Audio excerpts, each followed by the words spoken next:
Yeah, So there will be. I will do that, sir. So we are streaming live on Facebook. Just let me just check it out.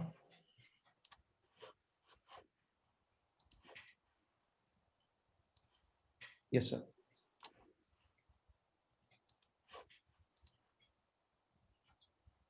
Okay, good evening to all present with us today for JK Scientists Outreach 2021. So we are joined live by Professor LS Shashidhara for one of our first interactions of 2021. And we are very happy, we are delighted, and we are humbled to have Professor Shashi with us today. Just to give a brief about Professor Shashi is a developmental biologist, he's a genetist, and a professor at IISER Pune. He's currently on leave and is acting as a professor and dean of research at Ashoka University. Everybody around here knows that Professor Shashi is one of the famous scientists and a renowned professor in India, so he doesn't need introduction. We are also joined live by Said Mubarak Hussain, Director, JK Scientists. We are also pleased and happy that Said Mubarak Hussain will moderate this session. We thank both Shashi and Said Mubarak Hussain for being with us today. And to the participants who have registered with us, we will be taking some questions. We have shortlisted few of questions from you. We'll be texting you beforehand. Please be ready to ask questions and interact directly with Shashi. And to those who are joining us live on Facebook, you can also comment or ask your questions for Professor Shashi or Professor Mubarak. I would request Said Mubarak Hussain to kindly formally introduce Professor Shashi. I know that we do not need, Professor Shashi does not need an introduction. He's a personality in himself, but I will still request Said Mubarak Hussain to kindly introduce Professor Shashi to our audience. Said Mubarak, please. Thanks for a nice introduction. I'm not a professor. I'm Mubarak, as say people call me in fly field. It's my pleasure to introduce today's speaker. We're delighted to have Professor LS Sashidhara with us. He and me, we share lots of things other than working with fruit flies. He's passionate about engaging undergrads into research and also changing the teaching style in the universities in India, where he's trying to train teachers to implement actual learning modules. And we envision many sessions with Shashi. So today is with students, then in the near future, we envision sessions with teachers as well as faculty. Thanks, Shashi. As Khalid said, Shashi is a distinguished professor at Ashoka University currently, but his lab is at IISER Pune. I think he is on lane from IISER Pune to establish a program at Ashoka University, which actually is a fantastic university. I didn't know much about this. Maybe he will tell us more about that today. Shashi specializes in genetics, molecular biology, and evolutionary biology. He works on fruit flies and has been working on genes called Hox genes. Many of you have heard about them. They are conserved genes which are involved in body planning in flies and as well as in humans. So that's again the power of fruit fly. You will hear more about it today. So Shashi did his undergrad and postgrad study at University of Agricultural Sciences, Dharwad, India. Then he did his PhD from Cambridge in UK. Then he returned to India and started a group at CCMB Hyderabad, and he established a strong developmental biology program at CCMB Hyderabad. And then he has been a leader in establishing IISERs in India, and he started at IISER Pune, which is one of the reputed institutes in India for undergrad research. And there are many awards to him. I would mention a few. SS Bhatnagar Prize, JC Bose National Research Fellowship, and he is the president of IUBS.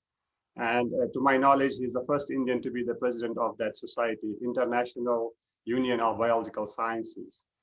And he has been recently, in 2018, inducted to EMBO, European Molecular Biology Organization. He's an associate member of EMBO. And on top of that, as I mentioned, Shashi has been advocate of science and science education. He has been involved in many national and international organizations where he advocates for science education. And also, I didn't know about this. This is something new. I will hear from Shashi today as well. Climate change. And with further ado, I would like to hear from you, Shashi, about your initiatives and about your other future endeavors of engaging students and also establishing research infrastructure in India. Thank you very much. Thanks, Syed, for this pretty long introduction. I don't know whether I deserve, such a long introduction, but Syed, you're such a good friend, and I know so much respect for you for this kind of work that you're doing. Not only your own research, and at the same time, the immense contribution here, for the JK scientist, particularly to, provide opportunities for all the young students in Jammu and Kashmir region. And also, Dr. Khalid, thank you very much for this kind invitation and giving me an opportunity to talk to all the students. And so, today is National Science Day. And Syed and Dr. Khalid asked me if we can talk about certain kinds of opportunities for future scientists. That is, today's students are the future scientists. Today's students of science would be the future scientists. Irrespective of what you do in your profession, you will continue to be a scientist. Once you learn how to do science, you will continue to be a scientist. You may use science for different purposes. I'll come in a minute. Now, there are a variety of topics I would be happy to share with all of you. Besides, I mentioned about my own research related development biology, which has led to now cancer. Nowadays, I work more on cancer. In fact, I do, have some interaction with Srinagar scientist, and we are actually trying to establish a collaboration on cancer research. That's my personal research. In addition, the climate change education project that I'm sort of steering is an international project. And particularly because Himalayas is a very, very sensitive zone. And any problem of climate change, the first will be felt in the Himalayan region, right? Not only in the Himalayas directly, and several parts of the country which are, because of dependent on the Himalayan ecosystem, right? And one of the great, the problems, I'm sure recently you must have heard about the deluge in Uttarakhand because of the glacier, burst. This is not the first time. This is about 5 years ago we had a similar kind of a problem, and these, this is something which you need to worry about, and also beyond direct hit on the people around in the Himalayan region. Himalayas and the Bay of Bengal and the Indian Ocean constitute what is known as the Indian, seasonal rains, monsoon. Any damage to the Himalayan ecosystem will have an impact also on the monsoon, and which will basically impact the entire nation. And so one has to really worry about how we deal with our growth and how we deal with our developmental programs, and which basically should not impact on the climate and the environment of this whole geological region, the entire subcontinent. It's not just about one particular part of the country or one particular part of the Asia. Anyway, today I thought I'll give you a very generic talk about science and the opportunities for scientists, because the world is changing too fast. All of you know, just about 50 years ago, India was still hand to mouth in terms of food, in terms of nutrition, in terms of access to healthcare. And in the last 50 years, the kind of development that we have seen, of course, development is not equal. There are huge inequality between have and have-nots, which we have actually increased rather than reducing the gap. A very large population of India has actually gone from so-called lower middle class to middle class, or some upper middle class. But the distance between poor and people who can afford food, shelter, and opportunities for their children is much more now than earlier. Right? We need to fill that gap. But at the same time, we also know that every 10 years, world is changing too fast because of the technology which is pervading us. It could be mobile technology, or tomorrow it could be artificial intelligence and machine learning, which is coming to our everyday life, to healthcare technology, right? And all of these things have to be developed again and again, because the situation will also change because of the environmental change, climate change, and the way the human activities are sort of changing every 10 years or every 5 years perhaps. So we need to reinvent again and again some of the technologies, make it more adaptable, more sustainable.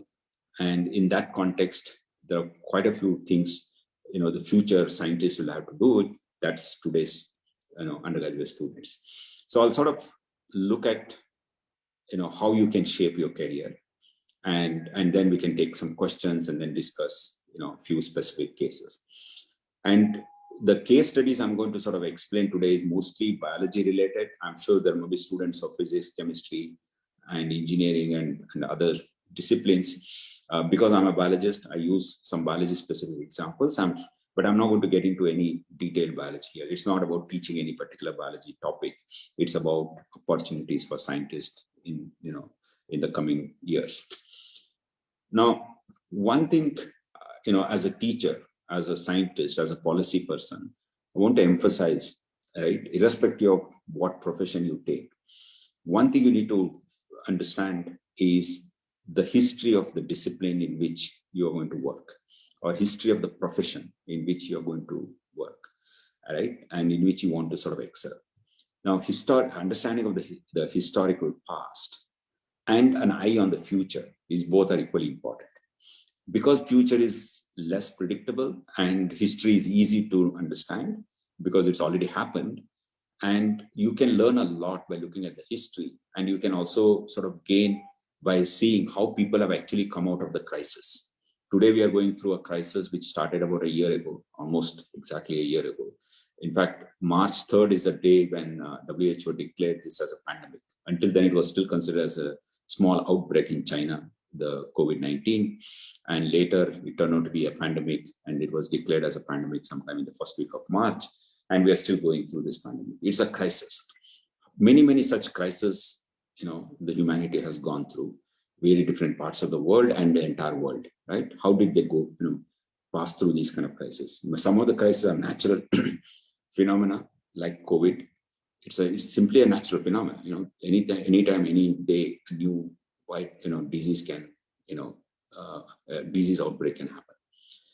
But there are many human-made crises also. We always go through this, wars, conflicts, and such kind of things. How do people go through this? What is the kind of strategy they have to use where people have to still survive and future generations still flourish? Otherwise, you would not have seen, still, the kind of creativity we see in culture, in language, in art, in science, until 21st century, and, without, people contributing even through these crises, right? So we'll just sort of go through some of these things. Let me share my slide. I'll try to sort of wind up in about 30 minutes my, monologue, and then hopefully I'll, can take some questions and we'll have some interactions. Okay. So research opportunity for aspiring scientists is the sort of title that was given, more or less, and I thought I'll talk about this and the day of the National Science Day. I don't need to go through why it is celebrated National Science Day. I'm sure all students of science know today is the day when Raman discovered Raman effect, which has changed the entire technology. Almost every technology today is somewhat laser based, right? And that laser was not possible without understanding the Raman effect. The basic science related to laser came because of the Raman's discovery. That's one of the applications of Raman effect. There are multiple such applications. In addition to, of course, understanding more about the natural world. Once you know how the light is diffracted under very different conditions, now the way we see the universe and how much we know about very different parts of the universe, galaxies, is all again, an extrapolation of Raman effect. Okay, so just to start with, I know this may be very basic for the students of science, but it is very important to put it in the context, why I'm emphasizing this aspect. Science is a pursuit of knowledge that is beyond our own sensory perception, right? What it means is you see something and you may believe this is what the world is like. You may hear something, you may smell something, that's what sensory organs will give us an understanding of the outside world. Syed here, he actually works on insect neurobiology system, and this the nervous system of human will enable us to understand the surroundings. But we have certain limitations. We can't see beyond certain distance. We can't see smaller than certain size.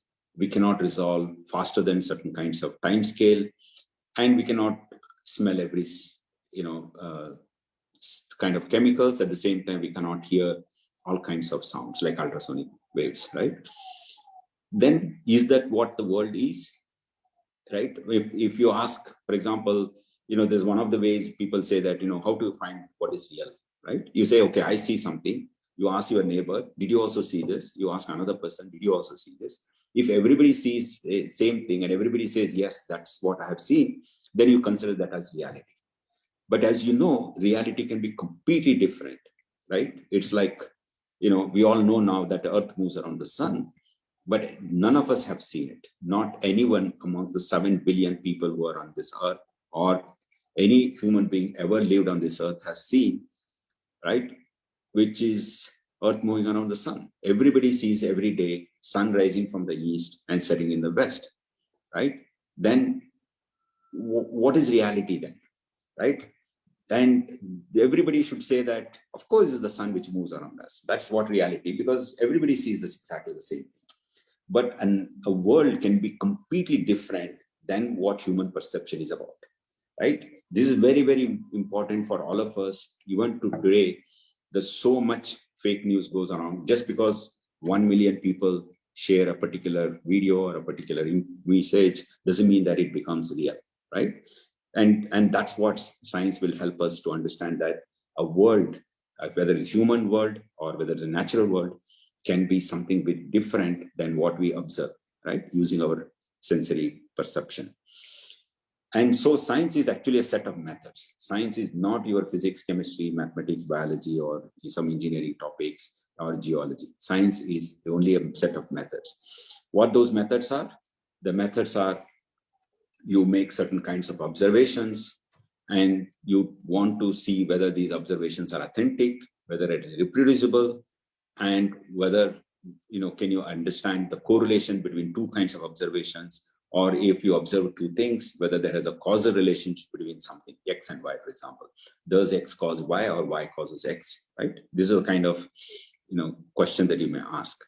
Then you will start validating it. You can do experimental validation, you may make more observations, you can do some mathematical extrapolation, a variety of different ways you want to validate. And so once you make a hypothesis and gather more information to validate the hypothesis, you actually generate more information. Whether even if a hypothesis turns out to be false, you still generate new information. So that's one of the things all scientists have to realize this. By proving one hypothesis wrong, proving our own hypothesis wrong, doesn't mean that actually we are failed scientists. Science progresses by actually disproving hypothesis. Science doesn't progress by proving something, right? There is nothing like in scientists, we should never say that I want to prove something. We always should say, I want to validate my hypothesis or want to validate someone else's hypothesis, right? So this is sort of continuous. It's going on for thousands of years. Some of the earlier hypotheses were completely turned out to be false. Some of them, people thought that they are not only hypotheses, turned out to be, valid theories, and theories have been bust by, scientists who came afterwards, right? And this continues. And because we build our hypothesis based on the prior knowledge, and what we validate adds to the new knowledge, and that again knowledge becomes larger and larger, the next set of scientists, when they add to this, the knowledge grows, right? This is exactly what Newton said. When Newton said, if I could see farther because I'm standing on the shoulders of giants, what does it mean? It meant that I'm actually working on something which other people already worked on, contributed. I'm only adding a little bit more. Why I could add more? Because there are already so much, right? Otherwise, I would not have been able to, contribute so much if other people had not contributed. In a way, it's like, because most of you are from J&K and you are all, the people of Himalayan mountain range, and you all know Everest. Everest is the tallest, the mountain in the world, right, on Earth. Everest is a peak in Himalayan range. Everest cannot be in the mean sea level and say this is the Everest is a peak. Everest happened because the average height of the entire range is already very high, right? So it's like this. If you can actually get a little bit of peaks like Einstein or Watson and Crick, because so much of knowledge was already there. Watson and Crick, I saw one of your one of the students in the audience has an image of Rosalind Franklin, Watson, and Crick looking at the DNA and in different parts of the DNA. It's a nice cartoon, right? They could actually, it's not just the only three of them. Much before that, those who discovered nucleic acid, those who discovered the nucleic acid is made up of, deoxyribose backbone, ATGC, nucleotides, the G and C base pairing. All of these things were equally important to determine the structure of DNA, right? So that's how the science progresses. Okay, I'll go quick now. Now, one more thing I want to mention this before I move on to some specific. As I told you, you make an hypothesis in science, and then first thing you want to say is, perhaps my hypothesis is wrong, and I want to validate, whether it has some value to it. Because you start with an assumption that you are actually wrong and not right? You need to be extremely honest. A scientist had to be essentially, the essential is somewhat highlighted here. A true scientist need to be honest, because in science, the falsehood will come and get unearthed, one or other day. In science, because other people depend on the results of, scientists from anywhere part of the world, when they try to, work on based on the previous person's, understanding of certain phenomena, and if they, logically it doesn't fit into the new observations, they will find out one or other day that it is basically based on some false, right? Some fabrication, etc. So honesty is more important. We all make mistakes. We all may make a wrong hypothesis, but we have to start with an assumption, and essentially that my hypothesis is wrong. I want to validate if this is true or false, right? And you may have heard about, there is what is known as null hypothesis. So all experiments you actually design to disprove your hypothesis, not to prove your hypothesis. That's what you'll be least bias in science. Once you say that I have designed experiment to prove something is correct, you're already biased in your science. So that's why your null hypothesis is why important is you try to design experiment to disprove an hypothesis rather than to prove an hypothesis. Okay, that's where honesty of a scientist come into picture. Okay, so I'll sort of quickly go through now, and that's why we need to understand a bit of history of science and how science has grown, how it's evolved, how it has emerged over time, and today is pervading in everyday life. Initially, it was individuals with certain passion who were pursuing science without any external support, and the knowledge was transmitted with the help of merchant travelers and maybe one or two copies of script, and it was very slow push movement of knowledge between people. Many times knowledge used to get distorted because it was orally transmitted from person to person. And then Gutenberg revolution happened. Not only we could print large number of copies of books so that we can transmit knowledge much faster and truthfully without any distortion of information. One other thing which helped is actually communicating through images. As you all know, when you learn something, you all write illustrations for conveying something. Illustration actually can tell you more and more information than actually how much you can write in a text. Even today, the humans are poor in conveying, in general, all humans, if you took an average, we are far poor in conveying the right message through text. We are far better conveying the right message through images. So Gutenberg revolution helped in communicating knowledge through images also. Okay, and now in the 20th century, people realize that science can also contribute to the societal good. So now it's more state-sponsored. State-sponsored means basically the government, taxpayers' money is used to sponsor science. And it's mostly teamwork not individually people working in their garage. Mega science are order of the day, particularly post-Second World War. It could be LIGO, it could be Higgs boson work, or it could be Human Genome Project. Now, the Cancer Genome Project and so forth. And science is more goal-oriented.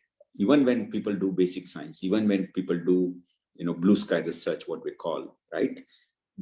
As a society, there will be some people who are basic scientists, some people who are, applied scientists, some people who are translational scientists who actually take the science to the societal good, right?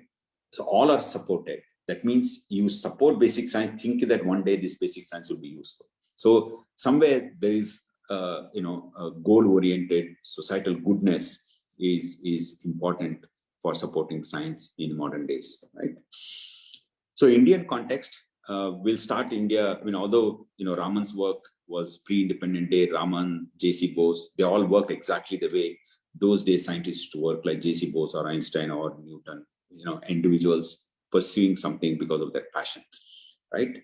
Now, what post 1947, because India came out from independence, from British rule, was one of the poorest countries.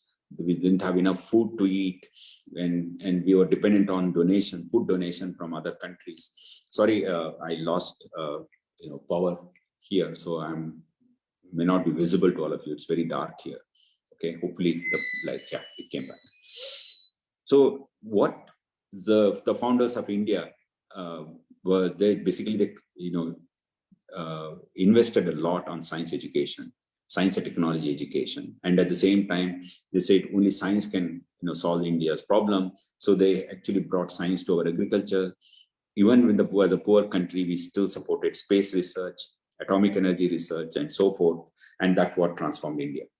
In about 60 to 70 years, if India is the fourth largest economy, if you have enough food to eat and export to donate to other countries, if you have a reasonably good healthcare, if you have improved our, what called life expectancy, right? It's all because of application of science and technology to build the country, right?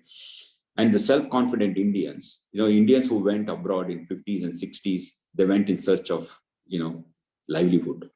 And students who went abroad in 80s, 90s, and subsequently, they went abroad for opportunities to excel, right? If large number of Indians are in top positions in industry, in academia, and in governments in other countries, because these are the ones who went with a lot of confidence that we can actually excel, because India had already come out of some of the worst problems of humanity within about 30 to 40 years because of use of science and technology.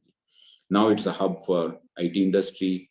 It's a hub for pharma. We are the vaccine hub for the whole world, and Indian space research has also excelled a lot, right? Okay, let me quickly move on. Now, 21st century, you are the students of 21st century. You are the scientists of 21st century. I'm the student of 20th century, and I started building my career in 20th century. I'm still continuing because I'm living, but you are the future, right, of science. Now, India has to, not only India, is a world problem. Sustainable and equitable growth is a world problem, right? World is full of problem because of the climate change, environmental degradation, and inequality. That's what we need to reduce now. And we need to mitigate the problem of climate change and environmental degradation, at the same time reduce the gap between have and have-nots. The equity has to be brought in at every level. It could be gender equity, it could be regional inequities, and it could be the economic and social inequities. All of these things should be filled in the gap, right? And for this purpose, all over the world, and India too, is expanding its base in basic science, and also connecting science and technology. Earlier, science and technology was always separated. TFR always say that at our Indian Institute of Science, Bangalore, we want to do fundamental science. We don't worry about whether it's application or not. IIT said we only do application technology, right? But technology didn't develop well in India because there was no backing science to improve technology. Science also didn't go well because we didn't use technology to improve science, because science progresses with the help of technology, like, it could be telescope, it could be radio telescope, or it could be laser-based observatory now, LIGO, or it could be, the sequencing technology for human genome sequencing and so forth. Similarly, any new technology, you need to have better understanding of science, whether it's mobile technology, whether any other aspect of it, right? So this is where, the world is moving and India is also moving. And as you know, one of the most important aspect is not about simply providing facilities. It's about what kind of curriculum you have, what kind of education you provide to your young students. Research integrated undergraduate education became a norm since 2004, 2005, when Manmohan Singh became Prime Minister in 2004. And he and Abdul Kalam, our APJ Abdul Kalam, or the president at that, is the one of the best combination. Both of them are, students of science and technology. Although, Manmohan Singh was more of an economist, but he understood the importance of education. And they actually brought in a huge change to our Indian education system. Most important thing is they realized that research should start at the school level, not even undergraduate level. Forget about, research, given importance to at the master's or post PhD level. And I'll not get into the details of everything. I'm sure many of you know. And Syed is also working very hard to bring in research to undergraduate students, in an informal setup. And these are all in the formal setup, how to bring in, research at undergraduate level. Because there is an importance. It's not about, learning the skills of research. It's actually learning methods of science. It's not about discipline-specific research. It's learning your ability to, solve problems. Okay, that's the purpose of, the research integrated teaching. Now, world is changing too fast and becoming less predictable, right? As I keep telling you, right in the beginning, I'm saying that the future is less predictable. It's not that future is bleak. It's not the future is black box. It's not the future is, worse than today. It's simply that it's not predictable, that you can build a career now thinking that is what you do tomorrow. People did that in 1960s and 70s. I want to become a civil engineer or a computer science engineer or an electronic engineer or electrical engineer, and this is the profession I want to continue. But today you cannot plan that way, because future is changing so fast. What you learn today may not build a career that you think, one. So you learn the method of learning rather than discipline-specific learning. You discipline-specific learning, you do it because you're interested in a particular topic. You are passionate about something. It could be biodiversity, it could be biotechnology, it could be informatics. It doesn't matter. But that alone should not be the focus of your education. Focus of your education is more transferable skills. I'll come to that in a minute. What are those things? This is where both the teachers and the students, both of us have equal responsibility for this. You need to develop analytical ability. You need to have critical thinking ability. You need to have self-learning ability, because today, whatever you learn, the skills or even knowledge, right? It may not be useful in some career that you take up tomorrow. It may be different kind of challenges you may face. You need to quickly learn those things. Self-learning ability is important. So our pedagogical method as teacher and our kind of curriculum and the syllabi that we build for an undergraduate program or a postgraduate program should actually aim for, these criteria of learning outcomes rather than how much biology or physics you know. Today, you don't need to remember anything. You can actually have a mobile phone with internet connection. You will have all the information that is around known for the humanity. You will have also access to that information. So why do you really need to remember, how many angstrom per every turn of DNA, and what is the distance between, two nucleotides in the DNA double helical structure? None of those things you need to remember. You need to remember methods of science, your ability to learn, how to learn, rather than, what to learn, right? So I'll just give you an example how this has helped.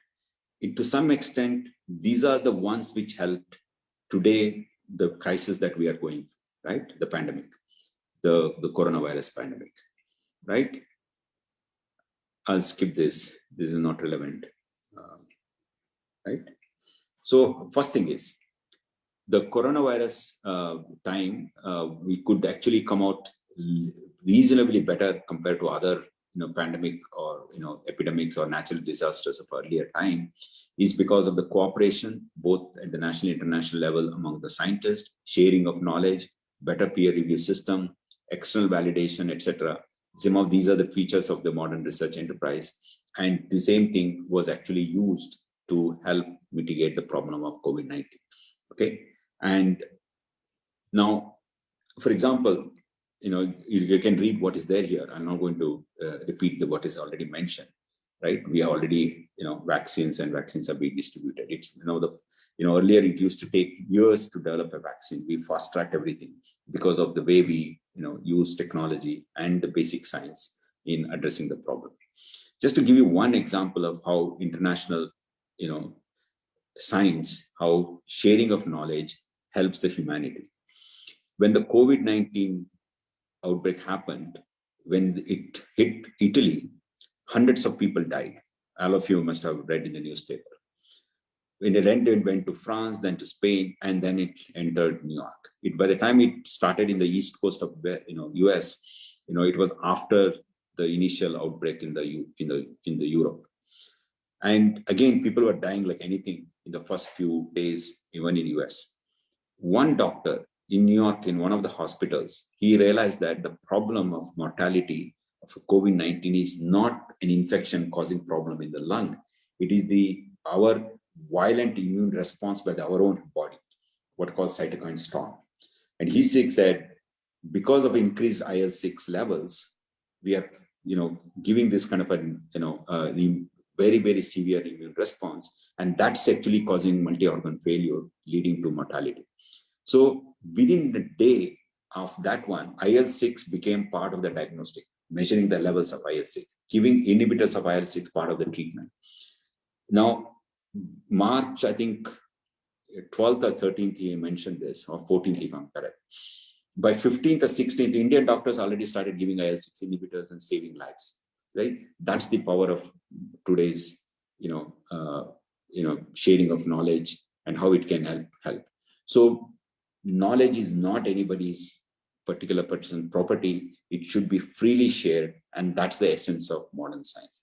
Irrespective of how much political pressure may happen, scientists should never, get into this. Humanity is one.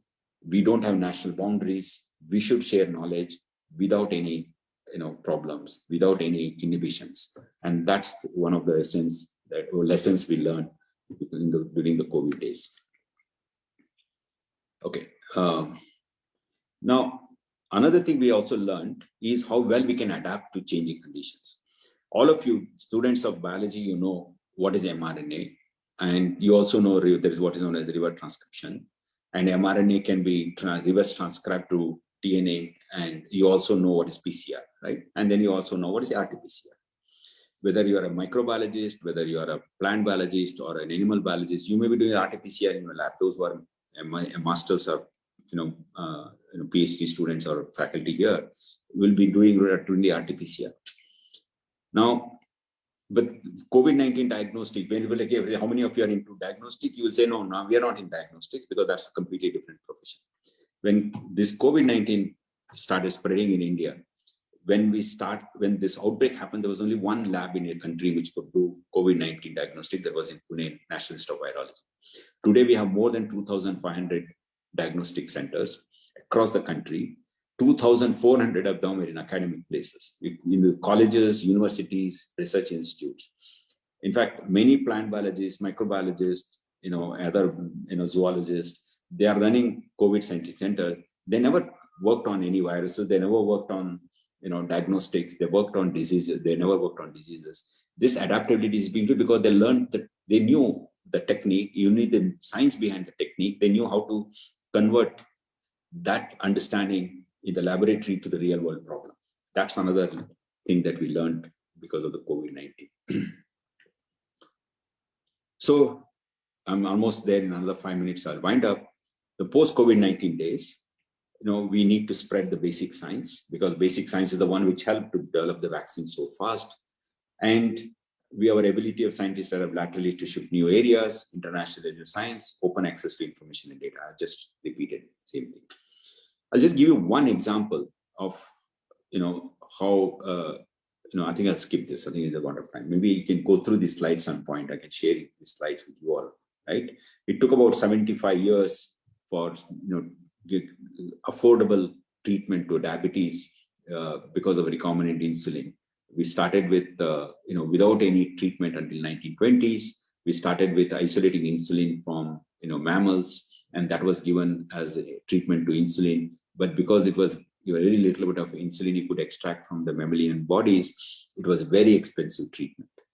But later, because of the recombinant DNA technology, when we started making insulin in the labs or in the factory mode, and now insulin can be given free of cost to poorest of the poor people, suggest that's how we could solve diabetes problem. Not that we have solved the problem. We actually, the diabetes patient can have a normal life. They can aid their people because of this kind of advancement. But it took about 70 years. But if you look at today, within 12 years, we are already giving vaccine to people. Is because people work together. The entire world work together, right? Now, one thing you need to follow in future is we need to be more innovative. That innovation happens because if you have a better understanding of the problem, then the solution can easily come. So innovation is not something suddenly, a bright spot, comes in your, brain. It's not about, some enlightenment that comes to our brain, and then we try to solve the problem. It's basically what happens is you have deep understanding of the science, you have deep understanding of the technology, but the technology is not enough to solve the problem that you have taken up. Then how you can use the basic science knowledge and the technology that you have an understanding, further modulate that technology to make an innovative product to solve the problem.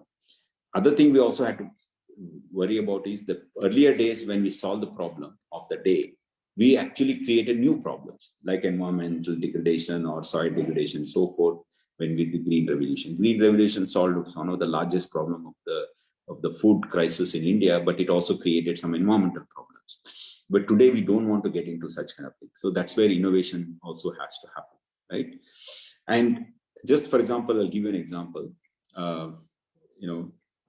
The vegetarians are always vitamin B12 deficient because there is no a plant source of vitamins, vitamin B12, which can be assimilated by our body. And the vitamin tablets people take with a pharmaceutical available is not fully absorbable by our body, right? So we are all getting to vitamin deficiency, and may have some all kinds of body problems. So Alison Smith, a plant science person, was a basic science person, along with some chemistry and technology people, has come out with a synthetic ecosystem, bioengineered ecosystem. It's a very simple, right? Anybody could have thought about it, but it took some time for people to come out with this. It says, and all of you know in the evolution about what is a symbiotic relationship, right? Where the two organisms come together, live together, both will benefit in that system. That's what symbiotic relationship is, right? In an ecosystem. Here, the bacteria which produce the vitamin B12, is required for the algae. Algae is simply, one of these unicellular system which actually requires vitamin B12 for its photosynthesis. And this algae produces the carbon source for that bacteria. So in a container, if base bacteria and algae are together, they're in symbiotic relationship because of the interdependence for carbon source and the vitamins. And if this vitamin is produced in the algae, it can easily be absorbed by human body. But at least in the animal trials, people have shown that it's absorbed by the mammalian body very easily. It's still in work in progress. Okay. So future, what are the opportunity you have? All of you know that there are a lot of opportunities for data science, artificial intelligence, machine learning, etc. But that's not enough, because without a domain expertise, what do you do with all this technology? It's like, you want, how to drive the car, right? If you don't know where to go, what's the point in driving a car? If you don't know, sort of, all the details of what you do once you reach a place, what you want to do there, right? So artificial intelligence, machine learning is just tools, right? You may apply to healthcare, you may apply to agriculture, you may apply to, water problem, environmental problem or a climate problem, but you need to know that discipline also equally well, right? So that's where you can, when you have discipline specific expertise, also make sure that you have certain technical skills like artificial intelligence, machine learning as much as possible. Apparently, I'm too old now to learn those tech tools, but apparently it's not that difficult to learn these tools because there are many online tools available. Synthetic biology and systems biology, another set of synthetic biology is basically chemistry and biology combination. Systems biology is more of use of computational biology to understand physiology. All of you learn bit of physiology, whether cell physiology or plant or animal physiology at the very different levels.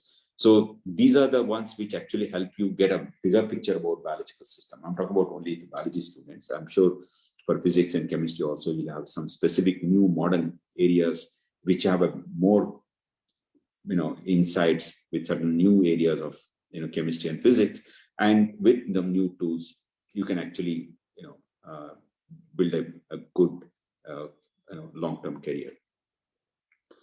So for biology students, interdisciplinarity is the key. You need to know a bit of data science, you need to know statistics extremely well. Population biology, epidemiology, public health, those who want to work on diseases, equally important. It's not enough to know just medicine. Sustainability is key because anything that we do should not create more problems. And biodiversity conservation is something which everybody has to worry for our own survival. Environmental law, those who understand environment, you can also understand environmental law because through Paris Agreement and variety of different national, international environment related acts and agreements, environmental law is very important. You should have a good communication skills is very, very important in future, whether it's writing or oral, it's very important. In fact, you need to have both, right, to good communication skills.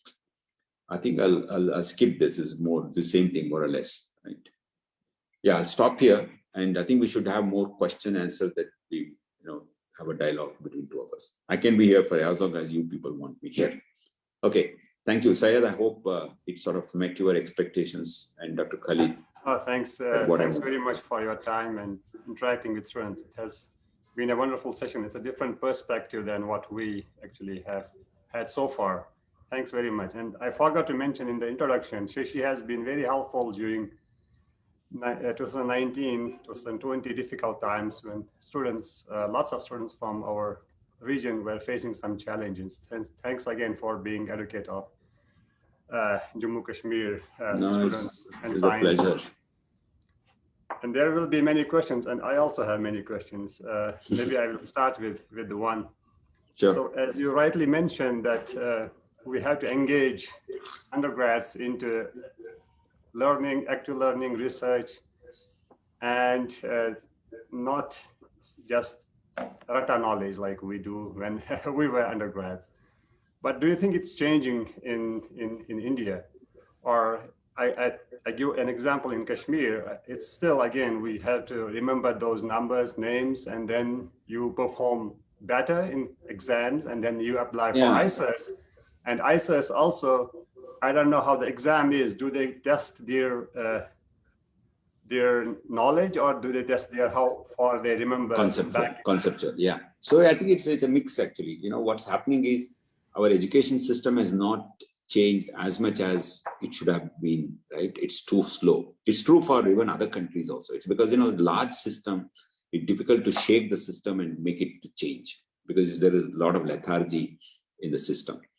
Under new education policy, India wants to change its education system, the examination system. It should be more learning oriented rather than exam oriented education, right? Today, exam has become central to everything in the education system because most of the teachers are from the old world in the sense 80s and 90s, where that's how they learned, that's how they wrote exams, that's how they passed and got a degree. They still tend to follow the same one, right? Because our teachers are not trained to change themselves, right? You cannot change the whole world without teachers, getting reoriented.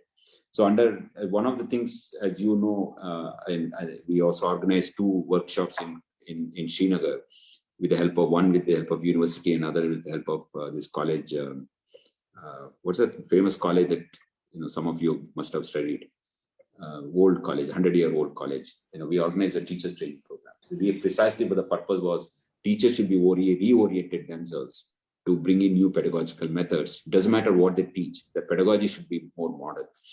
Now, the only way we can see the change, whether it is for your own students of your region or students of other regions or anywhere in the world, is more and more students are aware that these exams have really no meaning. More and more students are aware that an internship, a 1 month or 2 month internship elsewhere, gives them lifelong, learning experience, life-changing experience, right? And so an internship has become really, really common, right? So while we still follow the old examination system, and hopefully that will also change under new education policy, but internship is very, very important for every student working in some research laboratory anywhere in the country or world. That's what I tell my new students also, that's the only thing which changed my life, the internship at NCBS for some time. Exactly. That's where we met and became friends, right? So yeah. At NCBS first. Yeah. I all failed all the exams. So yeah. I don't know. Somehow I got lucky to meet good people like you. Then again, follow up on that question. So how do you make education in India diverse, or where everybody has more or less equal opportunities? There are a few IISERs which are located again in the metropolitan cities where students have access. I don't know if you remember, we started discussing IISER for Kashmir in 2015, and then things got a little bit difficult, but I still have the Facebook page. Now I have changed it, called Dream IISER 2025. Do you think that will happen? I'm sure. It's only a matter of time. If you look at number of IITs we have, now there's a policy that every state should have an IIT, every state should have a central university. Now there is a central university in Srinagar also. Every state should have a law university, and AIMS, for example, right? Every state should have an AIMS, All India Institute of Medical Sciences. So, it's certainly a matter of time that every state will have an IISER, right? It's just that the investment is huge and it may take some time. So it will come. I don't think it's an issue. Now, coming to, diversifying the learning outcomes, it's true that education should be so diversified that every student should come out as a new citizen, a unique outcome. And, rather than a factory model that every student will look exactly the same thing. And all engineers are exactly the same engineers, or all biologists are exactly the same biologists. It's very difficult in a current system.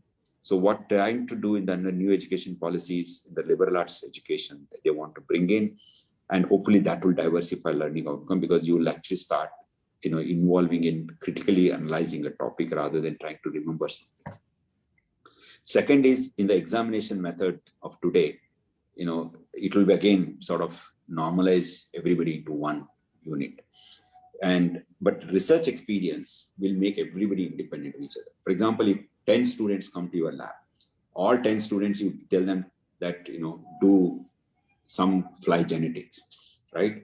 Do a screen, each one will come out with a completely different understanding of the system, and learning skills they develop, it will transform them differently.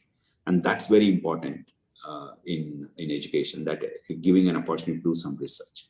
Sometimes resource is difficult, so you can do, field research, you can do theoretical research, you can do critical analysis of what is known. That's enough, but they should do some research. Yeah, thanks, Mike. My concern is more towards access to research. For example, I know technology intensive research is difficult, access reagents and technology and everything. That's why research is, again, I told you, the science is not only, using technology to this, result oriented research. They should understand how to apply methods of science. So they can actually, do some field work, look at the flora and fauna of the Dal Lake and see why it is changing, over years, or seasonal changes. These are pH, is a reason for it, or is something else, some toxic material is there for this. And you can actually start doing some research in that way. And it's such a large lake, different parts of the lake can have a slightly different, it will not be homogeneous, right? So a lot of research can be done. I'm sure Manzoor, in your university, in the Srinagar University is already doing it. You are in US, I forgot about it. Yeah. Okay, go ahead. Yeah. So Dr. Riaz Shah has a question. He has raised his hand. Riaz, you can ask. Yeah. This is in regards to related to internships, opportunities outside for JK students. So most of the students generally complain when they write to PIs, they don't get a response back. And another problem is for example, Indian National Science of Academy has these internship programs. They have when they give up a call, because Kashmir has a different session than any other states. Our session runs from March to September, or November they have exams. So could there be could it be streamlined? When they give call for other states, for internship programs, we just want there should be a separate call for JK students when they have breaks in between the sessions. So there's already an initiative. I think you may know MHRD and DST together. They have a IISER, All India Council for Technical Education, and DST, Department of Science and Technology. They have initiated a J&K specific internship program. It can be availed anytime in the year, depending on the convenience of the student. And recently, not recently, obviously, because of the pandemic, travel is restricted. I know in 2019, at a time when it was convenient for J&K students, there were about 20 students from Srinagar went to IISER Kolkata. 10 or 15 or 20 students. I can get more information on that particular scheme.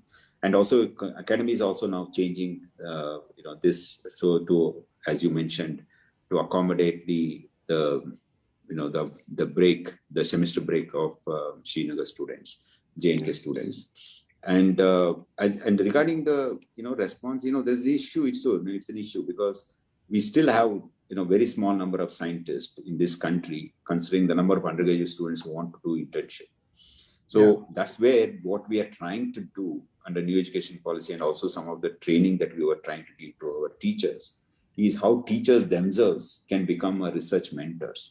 Because otherwise it will be almost impossible to cater to, because we are also increasing the number of undergraduate students in higher education. Right now, every year, at least 1 million students more come to under education than the previous year.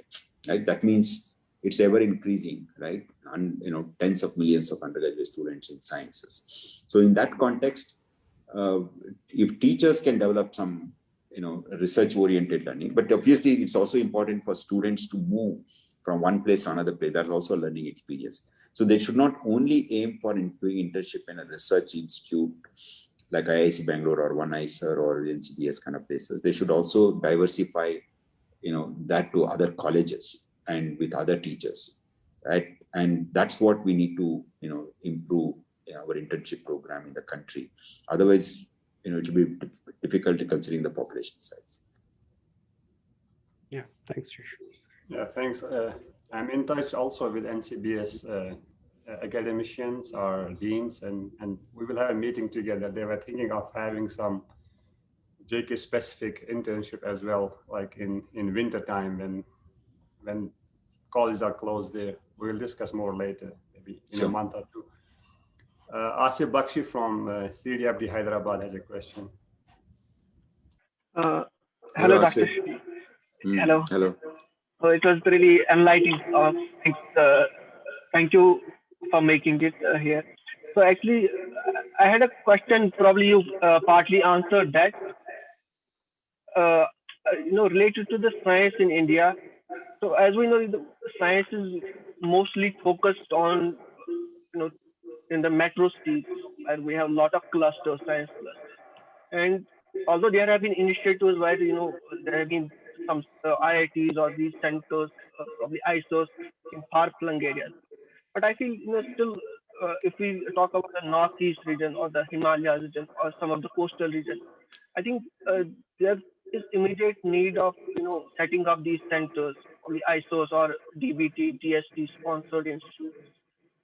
Why I'm saying this, it's immediate because I know there are a lot of lot of trained researchers who are doing research in India or abroad who want to come back, and because of the lack of opportunities at these places, so they cannot come. So I know most of the people, they stayed out of India, so they couldn't come back. Although they could have come to other states as well, but probably due to some reason they didn't come back. Second is that I know many students who were my colleagues in college or in university. They were more than so they were interested in research more than what I am.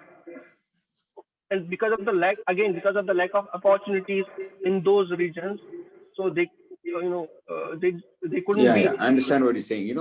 See, in such a large country as ours with inequality everywhere, there's always push and pull, right? And the reason some regions, for example, large facilities, right, very expensive, like, if you want to have a cryo-EM, right, it costs about 60 crore rupees. And who can maintain such a large facility so it can run every day without any problem so that more people can use it? And also a country like India still don't need multiple such facilities. So it was first established in NCBS because it's easy to run this facility in a place like NCBS, and anybody can go there and use it, right? So that's how many of these facilities get clustered in some mega cities like Hyderabad or Bangalore or Delhi. But when it comes to diversification, I think it's happening, but it's slow. It's not enough.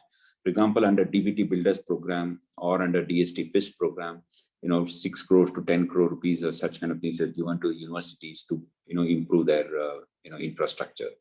And under RUSA, Rashtriya Uchatama, something, what's called RUSA, and I'm sure some of you know what is RUSA. They are trying to give some large chunk of money to universities to improve their facilities. Now, coming to the issue about further improving, hopefully the COVID-19 has actually given, the science was always given not so much importance in any budget, right? Sometimes in budget, there is not a single time science is used word. I know in 2018 budget, there was not even once the word science was used, 2018 or 19. Today, in this year's budget, science was used multiple times because COVID-19 made them realize that science is as important as anything else, for a country like ours. So they want to establish more BSL-3 facilities, and we like virology institutes. They want to establish, give more money for basic science related to biology or understanding the diseases. So I think hopefully there will be some change. It's not enough. I think we all have to. That's where science communication, science population is equally important, to make people aware that it's important. So public opinion, if it is in favor of science, tomorrow politicians will listen to it. Asif turned off his camera. His t-shirt says NCBS, but he's at CCMB. CCMB or CDFD? CDFD, sorry. You mentioned CDFD, I know. Yeah, he mentioned. But it says NCBS. It's all right. Okay, yeah. Next question is Anuj. Anuj, you can ask your question. Yeah. Am I audible, sir? Yes, you are. Yeah, sir. First of all, thanks a lot for enlightening us about the various opportunities, and a huge round of applause for this JK Scientist team for organizing such a talk. Sir, actually, I have a question that in India, we have the CISR NET exam or JRF exam to get entry into the PhD programs or research. So, but likewise in US, European countries, they generally want the research proposals and that stuff. So, will there be any consideration on the policy matter so that there is because there are a lot of students who have the ability and capabilities, but due to some constraint or because it all depends upon the research and the aptitude you have, is there any policy decision regarding the bypassing of CSR net or something like that if the student doesn't have net fellowship? So will it be possible for that to continue in research or CSR? No, it's already there. The CSR net is only for scholarship, right? So eligibility criteria for admitting student. For example, JG bills is something which is used in many places as an entrance. It has nothing to do with CSR, right? It's not about scholarship. It's simple test. Its idea is some basic, analytical skills. If you know some basic biology, if you know, it's good enough to join as a PhD student. But of course, because of the competition, each institute will have its own another 1 or 2 layers of interviews before they select, right? So, and also if none of these are there, for example, in places like, many universities, they conduct their own small entrance test, because students who have GATE qualified or NET qualified or JGBs qualified in case of biology, or, others, JAM for, sciences like physics, if they don't, or not JAM, something else for physics, right? And if they don't come with those examinations, they conduct their own. So CSR net is still not compulsory, but for fellowship, yes. But there are now the fellowship is only for about 400 or 500 students per year, or maybe 1,000 students per year in all sciences together. But we have more than 10,000 students who are on scholarship as of today, doing PhD at any given time. All of them are having one or other form of scholarship, or supported by, the grants of the supervisors, or through universities or institutes. In one or other way, they are supported. Thanks. I request, if possible, people who ask questions to turn on their cameras. That way you have in-person interaction. Not in person, but virtually in person. Thanks. Next student is Hadia Amin. You can ask your question. Who is that? Hadia. Thank you, Dr. Syed, for giving me this opportunity. Good evening, Dr. Shashidhara. Thank you for giving us your valuable time. This is surely going to be very helpful. So I was meaning to ask that what are the common mistakes made by researchers? Because all this while you spoke about all the do's we need to consider while we're going into research, but what are all the don'ts that we need to consider? I don'ts also I did mention, right? You have, the don't, see, the problem is most of the time, because we want to, have quick publications, we want to be, ahead of others, in this competitive world. We try to shortcut in validating, our observations or hypothesis, and that basically, leads to a problem, because your results may not be, correct, right? And that will not be acceptable by the experts in the field when they go through peer review and the paper gets rejected again and again.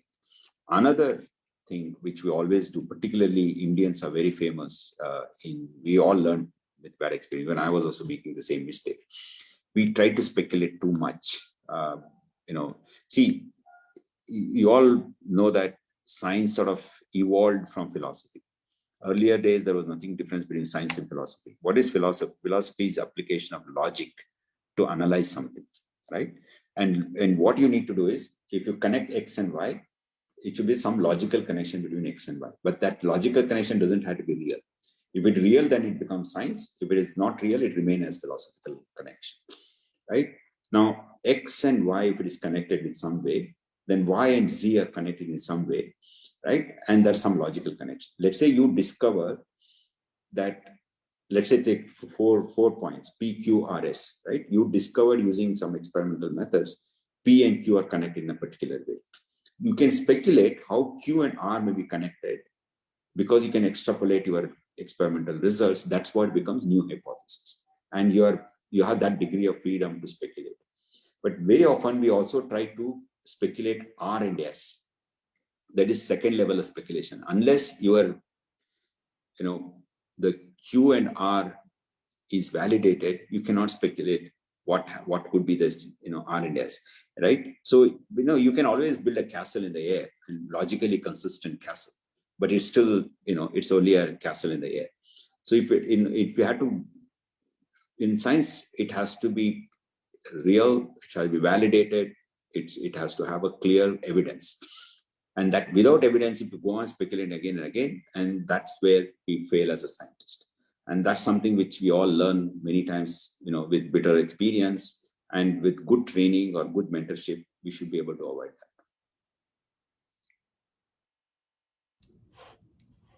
that. Is that what is the answer? Okay, Hadia? Yes, sir. Thank you. Yeah. So next student is Ishtiaq. You can ask your question. Are you here? I can see Ishtiaq. He unmuted himself, he or she. Yeah. Turn on the. Good evening. It was nice.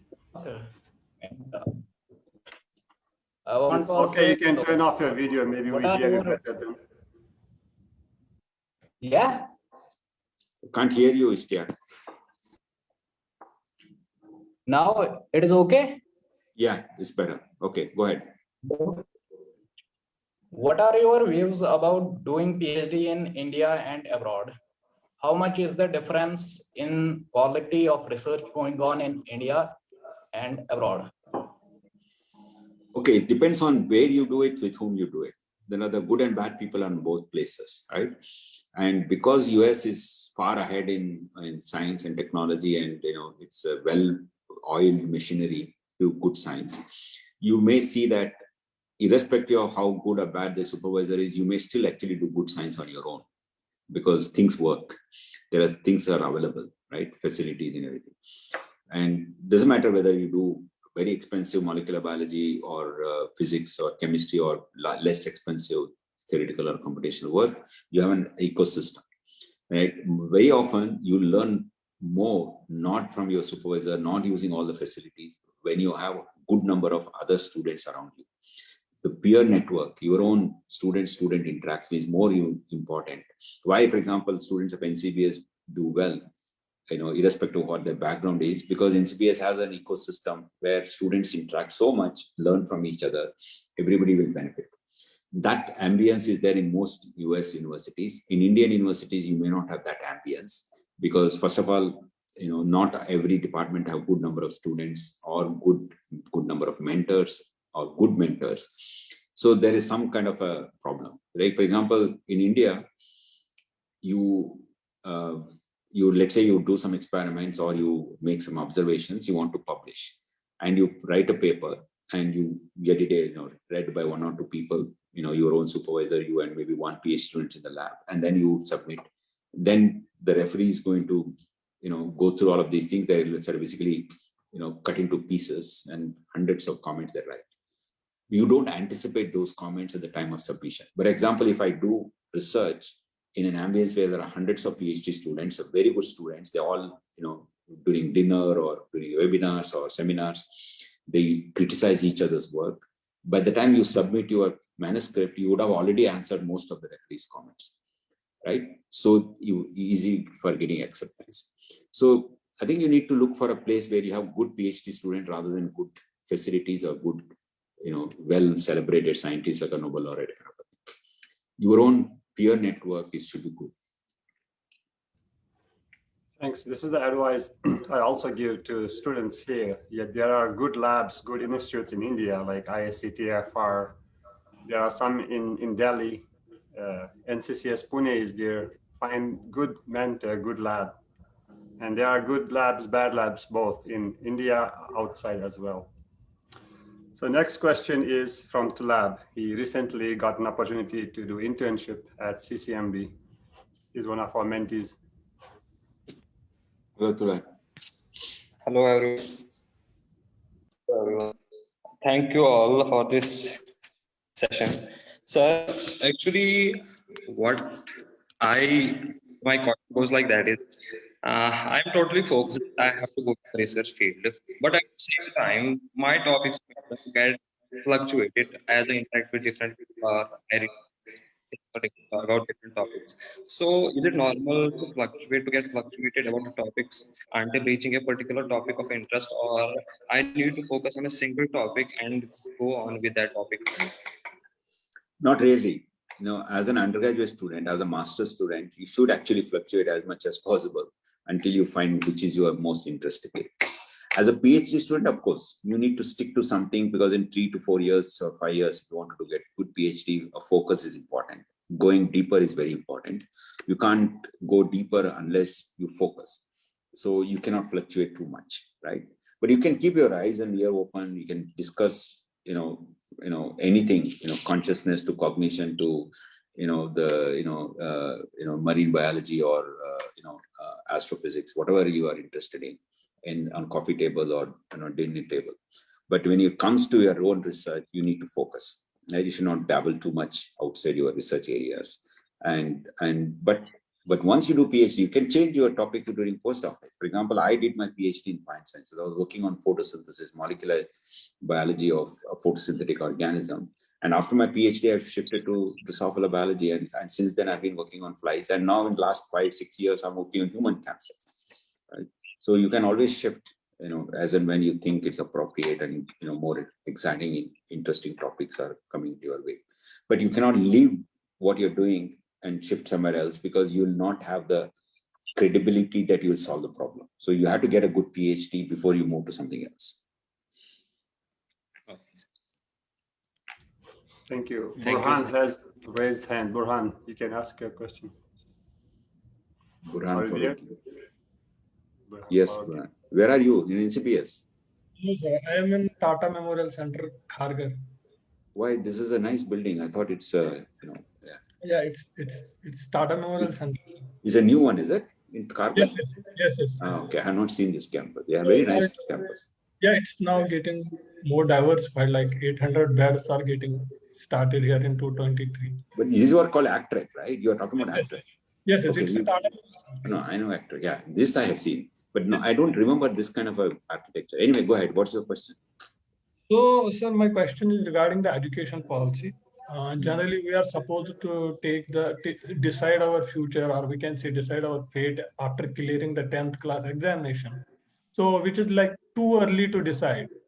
Even in case of research interest, sometimes you by luck, like you want to be a doctor and you choose a medical stream, then you realize, no, I wanted to be in physics or chemistry and other streams. Despite being like interdisciplinary institutes in the India, still there are very few opportunities to suit your research or suit the subjects. Like in other parts of the world, I have seen anthropologists answering very basic questions in the elite institutes, like basic questions of biology in the elite institutions in the world.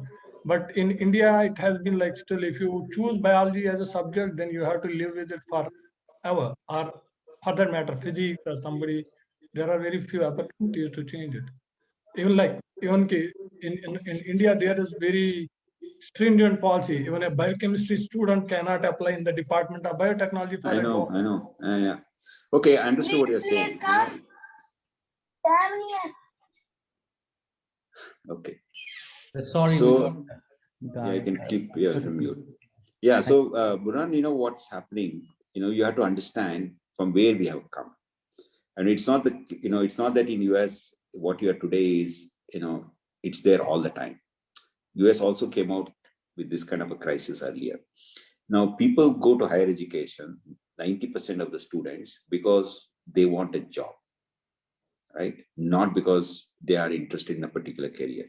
We so happen that because of the, if there is the fewer jobs, large number of people are competing for it, or, if people say that, education and the, jobs will change their life because of the poverty versus, having a comfortable life, they put in more effort, right?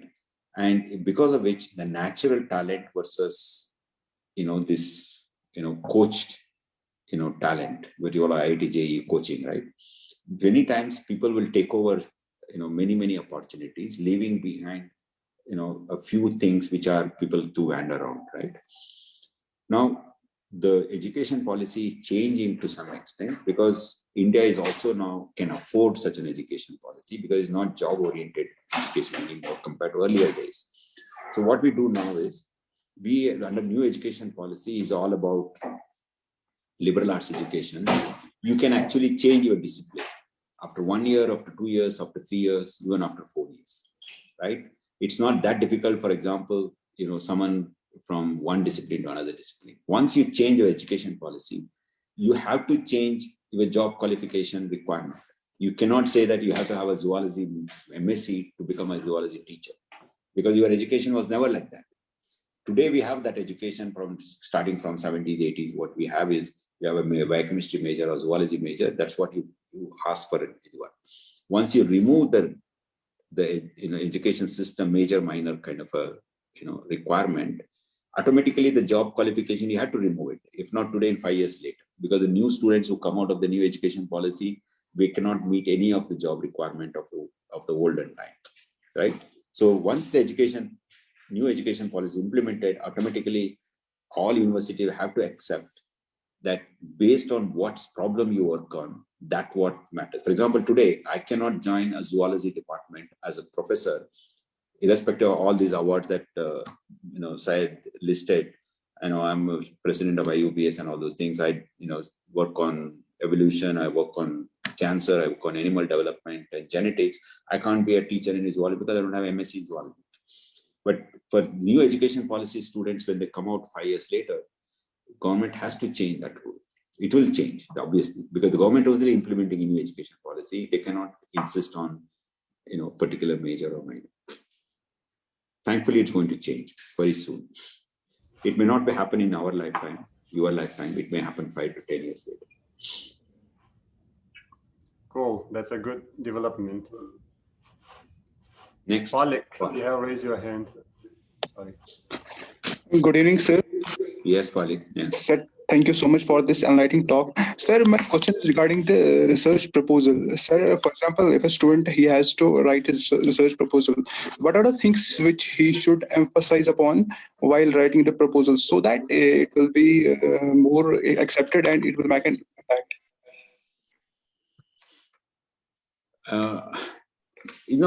Research proposal is something, it has to be, it's a very specific, issue, right? For example, where you are writing the research proposal, right? When you apply for a PhD program or for a postdoctoral, position, right? Depending on where you write, to whom you are writing, your research proposal should be customized. So one of the problems in India, Indian student is they write an SOP or some research proposal. They write, send the same thing to 40, 50 people. You may have written a research proposal on some plant biology thing.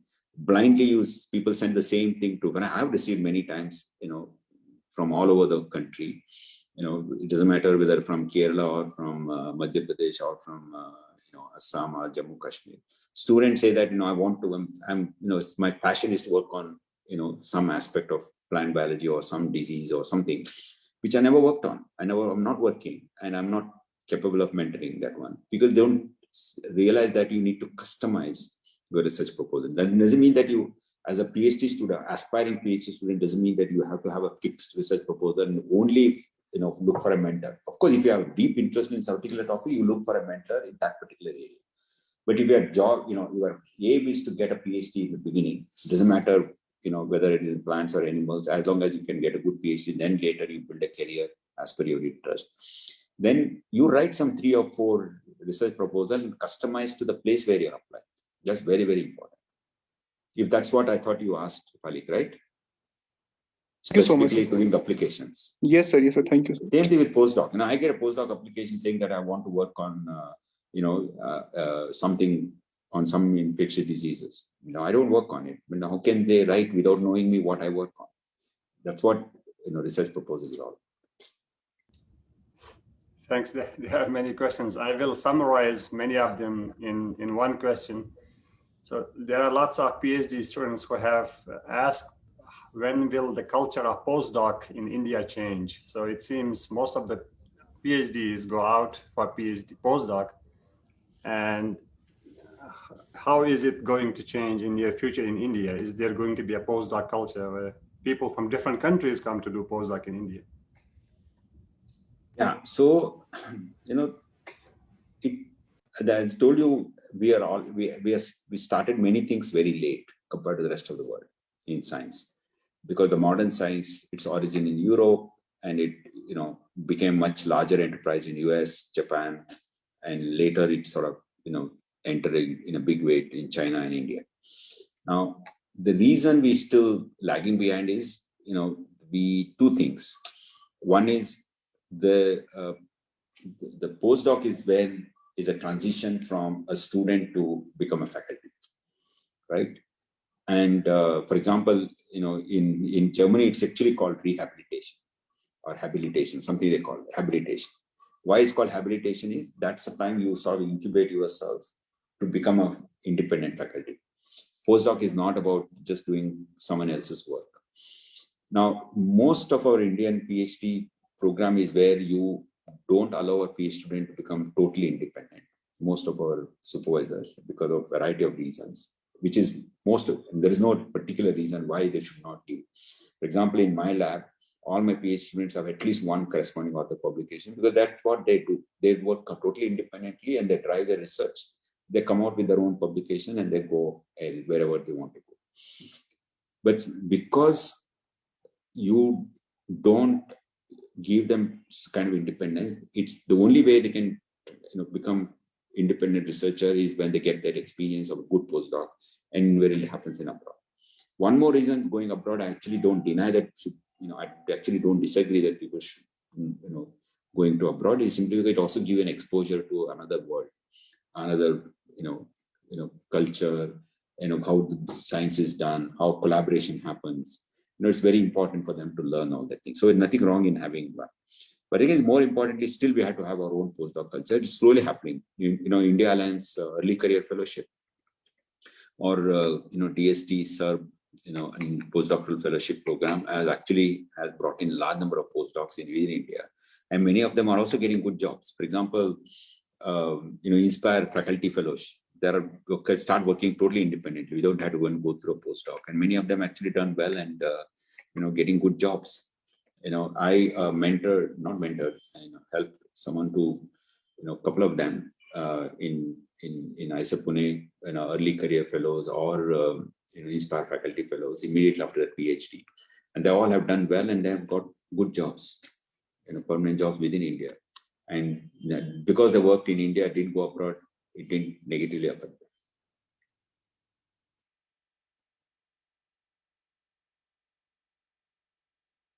I think Syed, you're on mute. Sorry, Khalid, do you want to take any question from Facebook? Yeah, Professor. No, Aisha is Aisha, want to ask a question. Aisha. Where is Aisha? Raise her hand. Dr. Shashi, thank you for this session, and it was a pleasure to listen to you today. With reference to to your answer to one of the questions before, you spoke about how over speculation in science is, not correct, and you spoke about how the drive of, publishing papers is the wrong basis of doing research.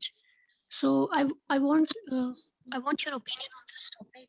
How does this affect the training of a PhD student, and how, as a student of science, as a researcher, should someone try to individually cope up with that? Because you also spoke about the importance of learning how to learn. So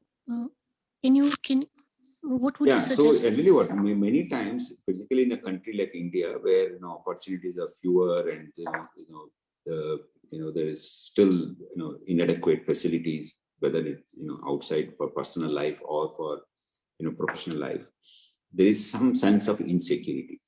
That sense of insecurity will make people less confident in themselves, right? It's true, all over the world it's the same, right? And when as a supervisor, as a mentor, our job is to make sure that students don't feel insecure about their profession, about jobs, about career, right? And also at the same time, they should not have any less confidence than anywhere else in the world. And once you inculcate those features in amongst your students, and then they won't be hurried. They will do things properly, systematically, meticulously, even if it takes time, right? And so that, many times it's, people always think that, by doing 100 PCR in the same day, they can actually fast track the research. I'm again giving biology example. I'm sure those of you know here, even if you're not a biologist, know what PCR is. But if you're trying to do 100 PCR with lots of variations on the same day, you are actually prone to make too many mistakes. But you need to do first 10 PCR, identify, what are the, variations that you need to reduce to get into the results. The next 10 should be better than the previous 10. You may not have to go up to 100. You may by 25th PCR, you may already have your results, right? So you don't need to, you actually reduce the time that you take to do PhD if you do systematically design your experiments, right? So we need to bring in those kind of training and give them the confidence that you will do well by learning, an analytical skills and systematic method of experimentation, if it is experimental science, right? And I'm sure they will do well. Thank you. Thank you. Thank you. One last question from Facebook. It has been a long session. Sorry. I think we can have one question, which is kind of a generalized question, and based on your expertise, this will be a general guidance to everybody. So we have a question from Arif Hussain Pandit. Generally, scientists or academicians have a long career, PhD, postdoc, or other trainings, and how can they remain focused for this long academic career? So that's again, it's very difficult to be focused unless you are excited about what you're doing, right? And because if you are working in an area in which you are very excited, and you can actually be very long, continuously, be excited about it, and then you can continue to focus on that one, right? So it may take some time, ages. For example, my own research. Syed mentioned about my work on Hox genes, and what I'm trying to do is how a particular Hox protein, which we call as ultra-beta-hydroxylase, UBX in short, right, modifies one type of appendage to another type of appendage. All of you know that, insects like Drosophila or mosquitoes or houseflies that we see every day have only 2 wings, as against other insect group which have 4 wings. The reason these have 2 wings is because of the function of UBX, the hind wing, the second pair, is modified into some other structure, which is used for balancing purposes, not for actual flight. Now, even today, I don't have an answer to it. If anybody asks, what have you achieved? Have you found an answer? A Nobel Prize winning kind of I don't have any. You forget about Nobel Prize. I cannot say for sure, UBX does this. That's why you have halted here. I have worked for 25 years now. So many publications, so many PhD students. But we have learned a lot. We have learned a lot, which has actually helped in many other ways. For example, I moved to cancer because of the same work. For example, growth control. For example, wing is a very large structure compared to modifies this balancing organ, which is much smaller. One of the things UBX does is to reduce growth. By understanding how UBX modulates the growth, I could actually understand what are the different ways growth can go uncontrolled, what happens in cancer. And I started using this system to understand some tumor suppressor function of some genes. And the orthologs of those genes in human happen to be tumor suppressor in the cancer. That's why I got into cancer. So, I still work. I'm still excited about my UBX work, irrespective of all these things, right? That's my bread and butter work. So you need to be continuously excited and interested in what you're doing, and it may take decades, but each one will not. It's not that not having a final answer doesn't mean that you're not done anything, you're not progressed anything. You continuously can publish, you can get all these awards and money and everything, but not necessarily that you have a big answer to everything within a one's PhD or a postdoc, even one's lifetime. Forget about PhD and postdoc. Yeah, thanks. You have to say something, Khaled? Side, because we are into 1.5 hours. No, I'm happy if So I think I have one important question, because I always get these emails, messages from students. I think this is the right time to ask that question. Riaz also wants to ask one question. One more hand is up. Yeah. But anyway, you go ahead. Maybe complaining. So I get lots of emails, messages from students who are PhDs who have got GRF and SRF. It's very sad to know that they don't get these payments on time. It has been a year or 2 years, and they get this after 2 years. And often we have to sometimes help them to make their day-to-day living. Is there a system which somehow is not transparent or is lacking? And same thing with master students who are in biotechnology. It seems biotechnology is providing them some fellowship, but they have not gotten that for a year or 2. So these are the questions or complaints I don't have answers. So maybe you have better answer for these students. I don't have a solution. I may give you a causal answer to this. What causes this, right? There are multiple reasons why that happens. it so happened that, for example, I'm running a university. I'm running with university with less funds because the state government doesn't give money, central government doesn't give money. The fees are so minimal, I can't use that money for anything, to run a university. Now, let's say that somehow, PhD students are joined and then, money comes from some fellowship, some external source. It could be CSIR or some other method. The people who are doing research, they bring some grants, right? It so happened that the funding agencies release money based on certain kinds of criteria. Have the money, whatever the release has been used properly, and then they meet some paperwork, what called utilization certificate, so, statement of expenditure, and they need an audited one. And very often, many places, they don't know how to actually, do this fund management. It's not that they are mismanaging it. It's simply because of ignorance of the rules, regulations, they make mistakes.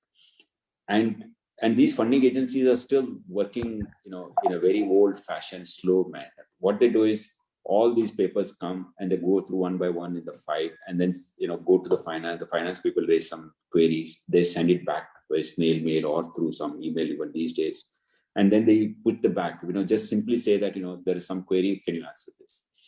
And our accounts people in the small university or our principal investigator, they wouldn't know how to answer this. They sit on it for some time. And and in the process, what happens is when there is no money, you already don't have money to pay salary to your own staff, or to pay electricity bill. You cannot take an advance from the university and pay a scholarship to students. So this is the vicious cycle most of Indian institutions, research institutions and universities are going through. Only some, little bit better endowed organization, what they do is we pay in advance, the scholarship to student. We don't bother whether we have the money from CSR to pay them. We pay first, like in IISER Pune, and then we'll adjust, the book adjustment will happen whenever the money comes. And we also have trained people to deal with all the paperwork so that we don't make that many number of mistakes. We also make mistakes. There are always rules also change. Even if you know every rules, we don't make mistakes. Suddenly a finance rules will change. They say, no, you have not done this. You send in a different format. So it delays my months. Even, for example, many of my grants, second installment has come after 1 year. But because institution has certain corpus, they say, okay, we'll give you money for paying the project assistant or paying for your chemicals in advance. And then you adjust the balance later. So it takes some time, and more universities and research institutes should build a small corpus to take care of this. So if a good vice chancellor, a good director should aim to build a small corpus, not for anything else, just to pay scholarship, because it's actually inhuman not to pay them for 2 years, 3 years. Forget about, even if it is for a few months, it's not correct because it's a subsistence. It's almost snatching their food, right? We should pay the scholarship. That should be the priority of any organization, and only worry about other things later. So we should build a small corpus to take care of these scholarship related matters and keep one trained person. So, for example, some of us organize science management and administration courses. Someone who has a master's in sciences also learn these finance and admin rules. You can actually hire them as a science manager in the university. That person's job is only to do this kind of paperwork, and when funding, make sure that the second and third installment from funding agencies come on time. But meanwhile, still keep a small corpus. So it's also the blame is not only for the funding agencies. Blame is more on the other side, right? Both sides to be blamed, but more on the other side who not managing it well. Thank you. Sorry, I don't know if there are any vice chancellor or directors are here, but I'm happy to help them. It is not a criticism; it's really part of the system. But everybody has to improve. Riaz, last question by you, and then we wind up the session. This was very relevant to the funding question, and also the setting up a postdoc culture in India. So one thing I know, India generates huge amount of large number of PhDs, excellent PhDs each year, and they are kind of forced to go outside because of the opportunities they get outside. In addition to that, we know postdoctoral stage, when people are already married, they have 2-3 kids, and they also want kind of their families to be stable in terms of money. So I feel that Indian postdocs get less. And I know science is not all about money, but I think this is also No, very it's not important. that, it's equally important. But money can't be the same level as America. For example, Indian PhD student these days get about 35,000 rupees a month. Yeah. If you look at the purchasing power of this 35,000, is equivalent to close to about 1.2 lakh in US dollars, right? Because it's for what you can buy in 1 rupee, right? It's 4 times what you can buy in a dollar, right? Yeah. So that way, it actually is all comparable. Same thing with the postdoc salary. Postdoc salary now is fixed at 75,000. If you look at NPDF and others, it's between 65 to 75,000 rupees per month. So it's decent. It's much decent than earlier. It's increasing. Yeah, right. But I don't know. Like if a postdoc who is already married, he has to look after their family. Understand, but what is an assistant professor salary? It's about 1 lakh rupees, right? And in university is even less. 1 lakh rupees in an IIT, 1 lakh. Less than that in NITs. So you cannot expect a 70, be postdoc salary to be more than anything else. But it's also, in Indian situation, depending on where you live, how you live, 75,000 is not really when I started my postdoc, actually, by the way, I came back to India after my PhD and 1 year of postdoc in UK. But I actually came back to India and continued as a postdoc. My salary was 5,000 rupees at that time. And when I got a full-time job in CCMB, I went as a PI. My salary was 8,000 rupees. It's only 3,000 rupees difference between a postdoc and a faculty in those days. Yeah, we all know it's like you can sustain or live in science, but not live a luxury life. It's also here in America. If you go to San Francisco, I don't think you can save much as a postdoc or even faculty. Here also, it's enough to live a good life. But I think focus should be knowledge and education, accumulation of knowledge. But at the same time, you have to live also. No, it should be minimal standard. See, it should be, looking at the standard of life, cost of living, you should accommodate that part. Otherwise, you cannot expect too less. Yeah, thank you so much. It was very. Thanks, yes. Yeah. Thank you. It has been a long session, one of the longest so far in history in our recent. Thanks, I'm very happy. I just wanted to end saying that for many things, when these questions come, I'm trying to give more positive response. I know life is not always very positive. There are lots of negativities, there are a lot of difficulties, but we have to live. We have to go forward, and we have to make certain progress. I think we need to look for the positive opportunities, positive ways of doing things, and doesn't mean that it will be goody or everything is so nice everywhere. It's not. We know that. Right, but still we had to struggle and somehow, but there are still possibilities exist. So you need to find, that's why I want to know, I keep telling everybody, the system, if you want to live in a system, right? We cannot say that, that system changed ourselves. This is very difficult. We have to continuously struggle to change the system, because otherwise it becomes decadent. We also want to improve, but you cannot improve something by simply being very arrogant, saying that, you are still old style and you are not doing this, you are not doing this, you should change.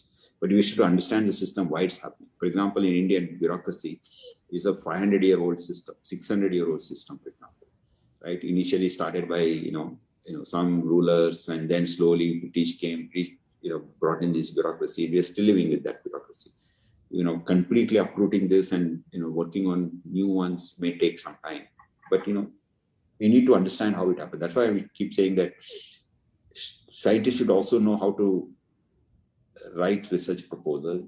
Not only that, they should also know what utilization certificate, statement of expenditure means in the government of India's finance parlance.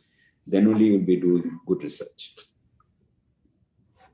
Thanks. I would like to thank you, Shashi, again on behalf of JK Scientists and whole Jammu and Kashmir Students and Science Association, or all the members of our community. You have been always with us and helping us in different ways, and we continue working with you as well. And hopefully we get IISER soon. Yeah, and I would also like. Unfortunately, for the last 2 years, keep thinking of it was difficult. 2-3 trips, and every time one or other thing, sometimes weather, sometimes crisis. But we look on the brighter side. Personally, I look on the brighter side. And I would also take this opportunity to thank our wonderful team who are these volunteers. Despite their life, despite their job, they still manage time to mentor and also help students, which is very, very, very important and also very rewarding. They will realize after a few years. I thank you all. And I think we will have a few more sessions with you, mostly for postdocs and then faculty, and then also how do you, I think maybe you will give session for most of the teachers of Kashmir so that they know how to implement this science teaching in day-to-day classroom. Thank you. Very happy to do that, yeah.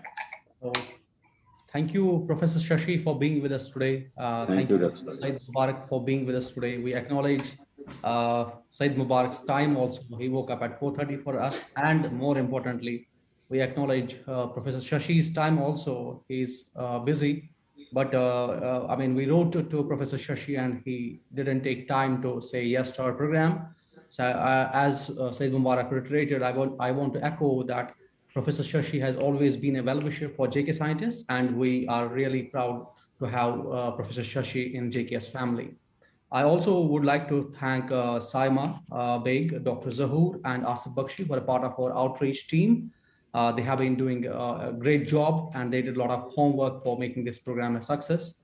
And for all of those who joined us live on Facebook and also on our Zoom platform, we'll be streaming this session on our YouTube channel. Also, you can get back to us if you have any more questions, and we will try to reach to Professor Shashi for you. Thank you once again, Professor Shashi, and thank you, Said Mubarak, for being with us. Thank you. Thank you all. so much. Have a great day. Thank you. Thank you. Thank you very much. Thank you, Professor. Bye, Shashi. See you soon. Bye-bye, Syed. Catch up Hopefully sometime. one day. Yeah.